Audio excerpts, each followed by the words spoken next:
34వ అధ్యాయం 11వ వచనం. యెహెజ్కేలు గ్రంథం 34వ అధ్యాయం 11వ వచనం.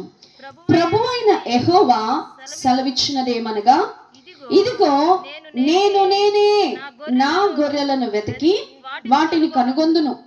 తమ గొర్రెలు చెదరిపోయినప్పుడు కాపర్లు వాటిని వెతుకున్నట్లు నేను నా గొర్రెలను వెతికి చీకటి గల మబ్బు దినమందు ఎక్కడెక్కడికి అవి చెదరిపోయేనో అక్కడ నుండి నేను వాటిని తప్పించి ఆయా జనములో నుండి వాటిని తోడుకొని వచ్చి ఆయా దేశములో నుండి వాటిని సమకూర్చి వాటి స్వదేశములోనికి వాటిని తెచ్చి పర్వతముల మీదను వాగుల యొద్దను దేశమందును సకలమైన కాపురపు స్థలమందుల యందును వాటిని మేపెదను.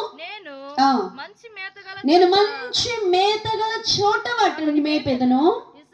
ఇశ్రాయేలు యొక్క ఉన్నత స్థలముల మీద వాటికి దొడ్డి ఏర్పరచుదును. అక్కడ అవి మంచి దొడ్డిలో పడుకుంటాయి. ఆ పర్వతాల మీద బలమైన మేత స్థలాల్లో అవి మేస్తాయి. నేనే నా గొర్రెలను మేపి పరుండబెట్టెదను.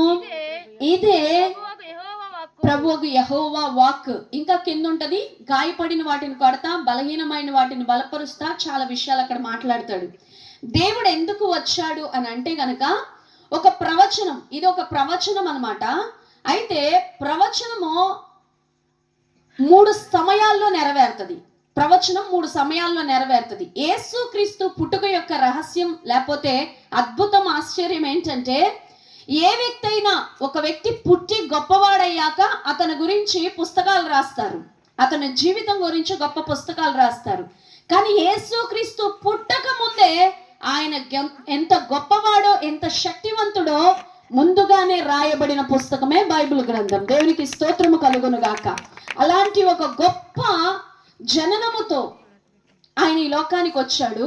అయితే ఎందుకు వచ్చావు ప్రభు అంటే, యెహెజ్కేలు 34:10 నుంచి కింద వచనాలు చూస్తే ఆయనంట కొంతమంది కాపరులను తన ప్రజల మీద నాయకులుగా నియమించాడట.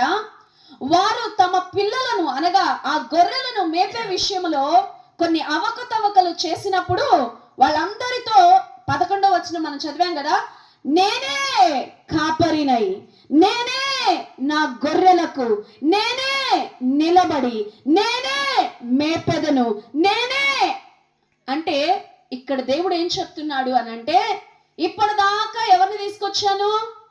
కొంతమంది కాపర్లను పెట్టాను, కొంతమంది నమ్మకస్తులు పెట్టాను, కొంతమందిని చెప్పి పంపించాను. అయితే వారు నా గొర్రెలను సరిగా కాయడం లేదు, సరిగా చూడడంలా.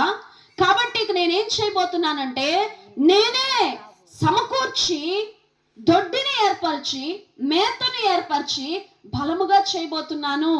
దేవుడి లోకానికి ఎందుకు వచ్చాడంటే, మానవ జీవితాలలో అనేకులు తమ మార్గములో, దైవ మార్గంలో చెదరిపోయినప్పుడు, నలు దిశలుగా చెదరిపోయినప్పుడు వారిని తిరిగి సమకూర్చడానికి ప్రభు అయిన యేసు ఈ లోకానికి వచ్చాడు. దేవునికి స్తోత్రము కలుగును గాక.